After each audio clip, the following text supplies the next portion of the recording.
بسم اللہ الرحمن الرحیم۔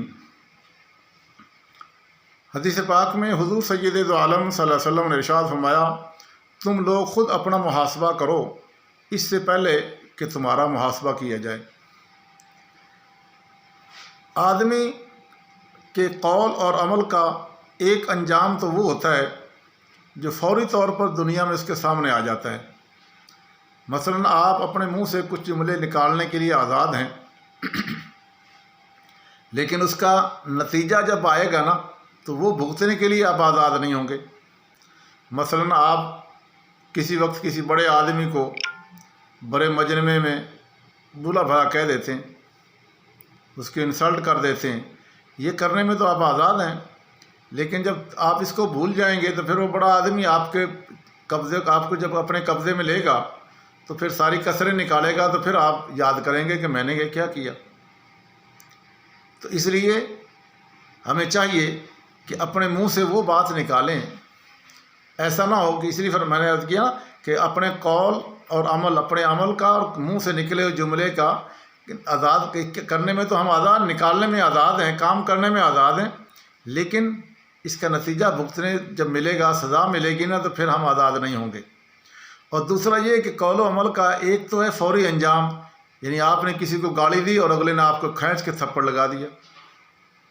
اور دو چار آدمیوں کو اور کو لگا کے آپ کی پٹائی کر دی، ایک تو انجام یہ مل گیا نا۔ دوسرا انجام ہے موت کے بعد ظاہر ہوگا، آخرت میں ظاہر ہوگا، اور آخرت کا انجام بھی بہرحال اسی طرح سامنے آئے گا جس طرح یہ موقع پہ اب آ جاتا ہے۔ جس طرح دنیا کا انجام آدمی کے سامنے فوراً آ جاتا ہے، آخرت والا انجام بھی اسی طرح ضرور آئے گا۔ تو اس لیے انسان کو سوچ سمجھ کے منہ سے کوئی بات نکالنی چاہیے۔ عقل مندی کا تقاضا یہی ہے کہ ہر آدمی اپنا نگران بن جائے۔ ہم اپنے منہ سے کوئی بات کہہ دیتے ہیں، پھر اگلا نتیجے میں جب ہمارے ساتھ کوئی برا سلوک کرتا ہے تو ہم کہتے ہیں میں نے تو یہی کہا تھا، کیوں کہا تھا؟ اور اسی لیے ایک صحابی، غالباً میرے نام یاد نہیں ہے، کہ حجاج بن یوسف کے دربار میں بیٹھے تھے، جمعہ تھا، اور حجاج جو تھا بڑا ظالم قسم کا آدمی تھا، وہ تقریر کر رہا تھا، بڑی لمبی تقریر ہو رہی تھی اس کی۔ وہ صحابی تھے، کھڑے ہو گئے، کھڑے ہو کے غصے میں آ کے کچھ کہنے لگے اور پھر نیچے بیٹھ گئے۔ ساتھ والے آدمی نے کہا کہ آپ بیٹھ کیوں گئے؟ تو انہوں نے کہا میں بیٹھ اس لیے گیا ہوں کہ میں نے چاہا تھا کہ میں اس حجاج کو کچھ سنا دوں، یعنی اس کو غصے میں کہنے لگے کہ ہمیں نماز پڑھا، ہماری جان چھوڑ ہم جائیں وغیرہ، اس طرح کے جملہ کہوں۔ لیکن پھر مجھے نبی اکرم صلی اللہ علیہ وسلم کی یہ حدیث یاد آ گئی کہ مومن آدمی اپنے آپ کو ذلیل نہیں کرتا۔ مطلب یہ کہ یہ بادشاہ ہے، خلیفہ یا گورنر ہے، میں کہنے کو تو کہہ دوں گا، لیکن وہ بے ایمان جب مجھے پکڑے گا اور پھر میری گدی سے زبان کھنچوا دے گا، میری کھال اتروا دے گا، قتل کروا دے گا، میرے بچے رول جائیں گے، سب کچھ ہوگا، تو پھر اس کا مطلب یہ کہ میں نے اپنے آپ کو ذلیل کیا ہے۔ تو نبی پاک صلی اللہ علیہ وسلم کی یہ حدیث میں نے سنی ہے، تو اس لیے میں نے اپنے آپ کو روک دیا ہے کہ میں ایسی بات اس کو نہ کہوں جس کا میرے پاس بعد میں میرے پاس کوئی جواب ہی نہیں ہوگا۔ تو اسی طرح بعض دفعہ ہم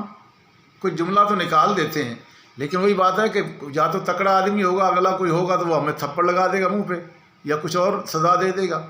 اور یہ جس طرح یہ انجام ہے، اسی طرح آخرت میں اب کہہ تو دیا کسی کو، مثلا آپ کسی بڑے آدمی یا کسی بھی بندے کی غیبت کرتے ہیں، اس کو بیٹھ کے گالیاں سنا دیتے ہیں، وہ پاس بھی نہیں ہے، یہ آپ کی گالیاں ریکارڈ ہو گئی ہیں، یہ ریکارڈ ہو کے ریکارڈ اللہ کے پاس چلا گیا، کل قیامت کے دن اللہ کی بارگاہ میں آپ کو اس کا پھر نتیجہ بھگتنا ہوگا۔ اور وہ کیسے ہوگا؟ وہ حدیث میں آتا ہے کہ وہ حضور نے فرمایا میری امت کا مفلس کون ہے؟ تو صحابہ نے کہا ہم تو سمجھتے ہیں اس آدمی کو جس کے پاس پیسہ ٹکا دھیلا نہ ہو، غریب آدمی ہو، پر میں نہیں، میری امت کا مفلس وہ ہے جس کے پاس بڑی نیکیاں ہوں گی، آسمان تک نیکیاں ہوں گی، لیکن اس نے کسی کو گالی دی ہوگی، کسی کی غیبت کی ہوگی، کسی کی چغلی کی ہوگی، کسی کو کسی طرح دل آزاری کسی کی ہوگی، تو نتیجتاً اس کی ساری نیکیاں اس کو دے دی جائیں گی، اور لوگ آتے رہیں گے، نیکیاں لے کے جاتے رہیں گے، حتیٰ کہ اس کی ساری نیکیاں لوگ لے جائیں گے، وہ جنت میں چلے جائیں گے۔ اور یہ صاحب جو بڑا منہ پھٹ تھا، دنیا میں جو چاہتا کہتا تھا، اس کے پلے ان ساروں کے کچھ لوگ آئیں گے، یا رسول اللہ ہمارا بھی حق دلایا جائے، اللہ میاں حق دلایا جائے، تو اللہ تعالیٰ فرمائیں گے اس کے پاس تو ہے ہی کچھ نہیں، تو یا اللہ ہمارے گناہ اس کے سر پہ رکھ دو، تو ان کے گناہ لے کے اس پہ سر پہ رکھ کے اس کو جہنم میں ڈال دیا جائے گا۔ تو یہ ہے وہ زبان کا بلا روک ٹوک استعمال کرنا، اس کا نتیجہ یہ ہوگا۔ اس لیے فرمایا اپنا آج ہی حساب کر لو، بلکہ سارا دن کا حساب. بعض صوفیہ بابے لوگ جو تھے وہ رات کو سوتے وقت اپنا محاسبہ کرتے، اس طرح کرتے کہ آج میں نے کس کس کو کیا کچھ کہا ہے، کہاں کہاں کیا بولا ہے، کتنی نیکیاں کی ہیں، کتنے گناہ کیے ہیں. اس طرح فرمایا کہ تم اپنا حساب کر لو قبل اس کے کب اللہ کی بارگاہ میں جب جاؤ گے تو وہاں حساب ہوگا. وہاں پھر ہمارے پاس کوئی جواب نہیں ہوگا، معافی والا کھاتا بھی نہیں ہوگا، جو مرضی ہم کہہ لیں وہاں تو پھر بدلہ ہی بدلہ دینا پڑے گا. اس لیے آج ہی انسان کو سوچ سمجھ کے بولنا چاہیے. تو اس لیے اسے سوچنا چاہیے کہ کون سا جملہ ہے، کون سا لفظ ہے جو میں نے کہنا ہے اور کون سا ہے جو میں نے نہیں کہنا.